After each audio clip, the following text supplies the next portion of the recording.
may know. Yeah. How do you not know?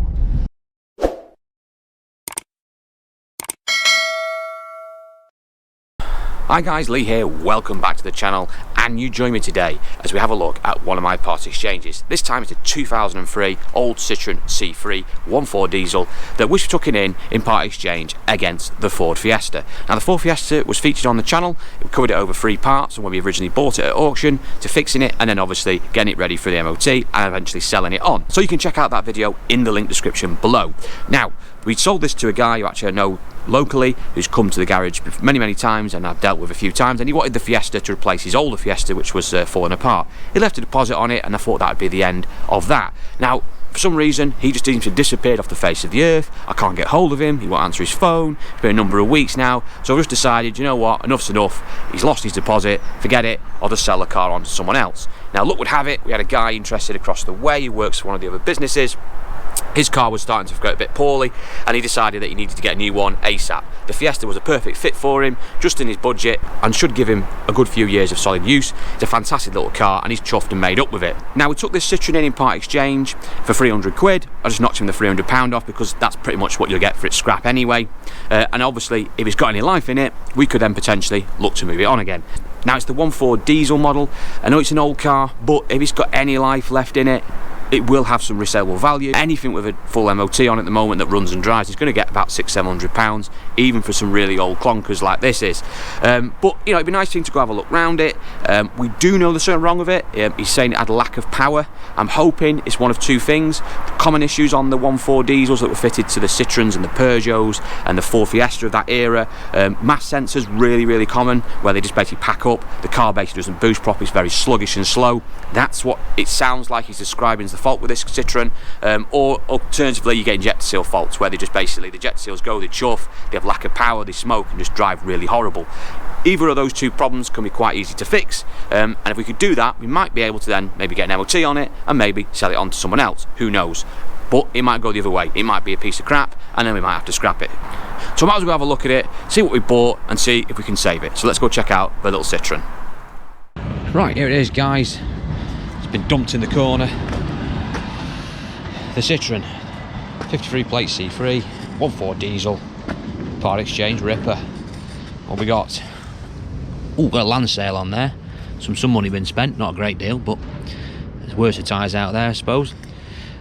Alloy on it, Peugeot alloys, so someone's spruced it up with a set of old 206 alloys probably. Disc quite badly worn. Yeah, sills have been welded up. Patch there.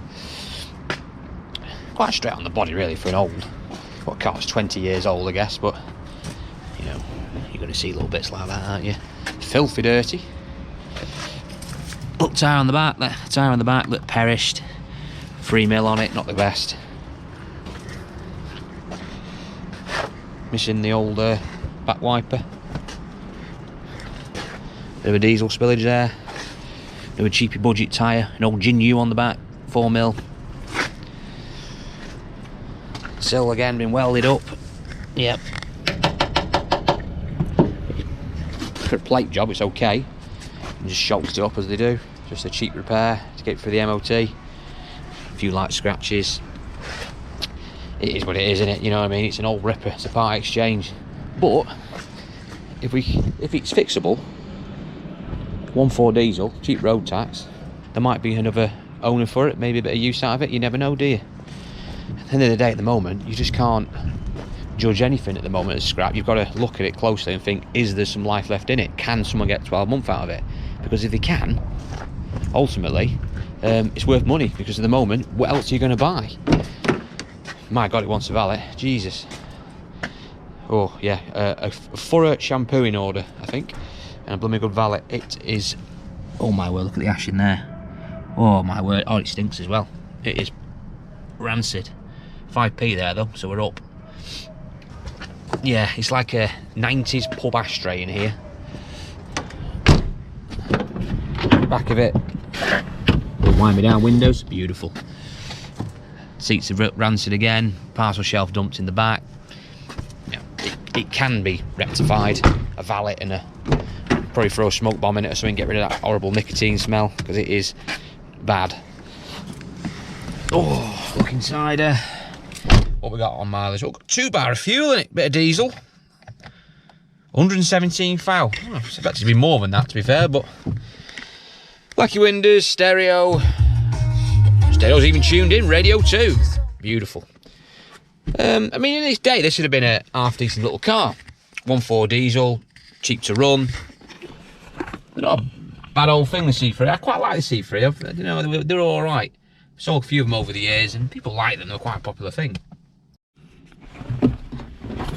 Pop the bonnet. Catch is broken, but it still works.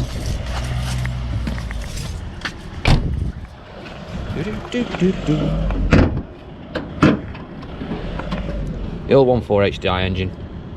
Good little engine that was, in fairness. They did a 1.416 Peugeot Citroen. Also went to the Fords as well. Had a little Fiesta van with this engine in. It was a cracking little engine. Ran forever on diesel. Had a little bit of potency about it. It wasn't quick, but it wasn't sluggish either. It was just about right. Nice little engine. Do have a few little issues with them. Mainly, seen the odd one with a turbo go on it, but that's not as frequent as, say, the 1.6s. They were quite predominantly used to blow turbos.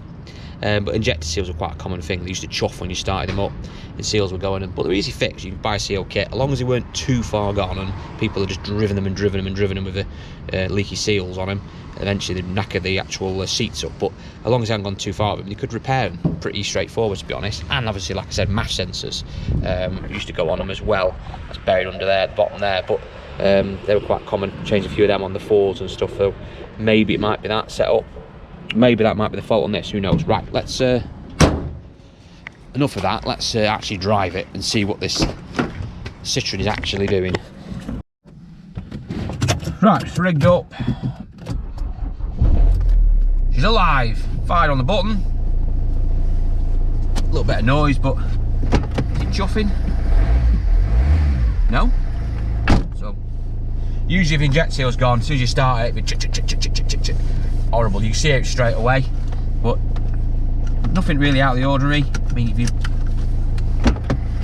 No, definitely not chuffing. So it's not the injector seal problem by the sound of it, because it would be rattling its brains out and chuffing away as soon as you tighten it up. Right. Let's go for a drive. Hang on. Ah. Right. I think I may know. How do you not know? Right, yeah, this is, forget the MAF sensor, or an issue with the turbo, or boosting, or anything like that.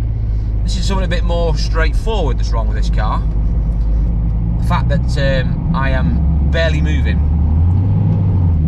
The clutch is absolutely knackered. And the gearbox, listen. You can hear that. That first gear then. It's so hard to actually listen to it because it's revving up that much, you can barely hear it, but oh my word, it's barely moving. The gearbox is absolutely whining its brains out into second. We're doing about 11 miles an hour. We've got a dodgy wheel bearing this side. We've barely got a clutch. This is horrendous.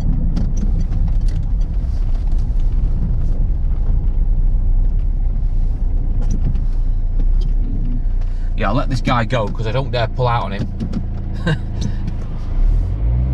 Will we move? Oh, don't break down here. We're off. I mean, what an absolute pile of junk this is. It's barely, no. I've got to touch the accelerator to make it move. If I put my foot down any further, it'll just slip straight away. This clutch is completely burnt out. I mean, slight incline here, and it's not even barely getting up the hill.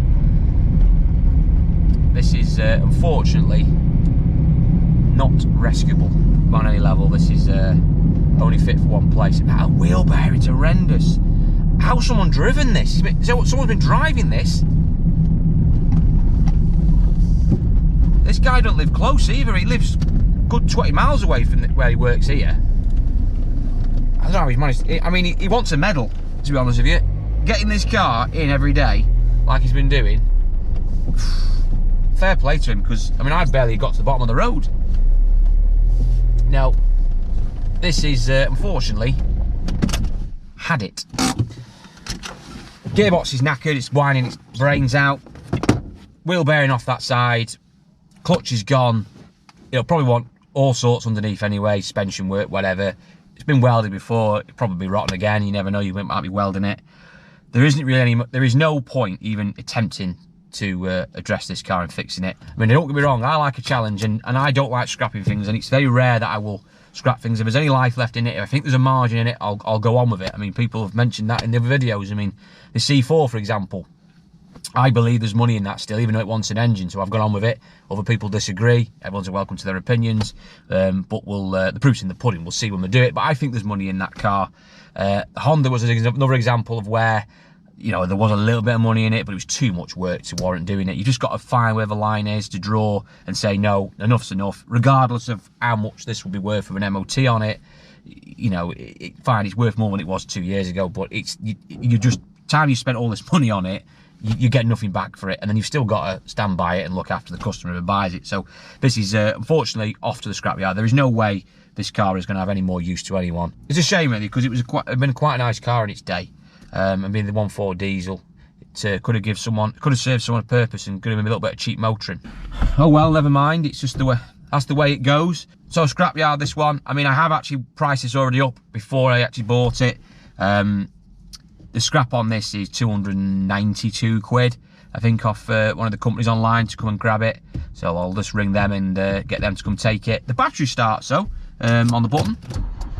Yeah, so that will pinch that off it, to be honest. Well, I've got a ruck of dead batteries. Obviously, we're in a garage, you get a lot of dead batteries, so they're not bothered as long as they've got a battery on it. They'll still pay the scrap price, so we might as well keep the battery, because that'll be useful, because, you know, a good diesel battery for a small diesel like this could cost us 60 quid to buy to replace for another car, for one we're selling. So it's not really the it's not a disaster, you know. You weren't expecting to make money out of it, you just took it in Part X to make a deal. We've not lost any money on it. Time to take the battery off it. I've kept my trousers on, as we'd say in the trade. So, right, let's ring the scrapyard and get it gone. So, thanks for watching this one, guys. Please check out my other videos if you haven't already done so. And I'll see you all in the next video.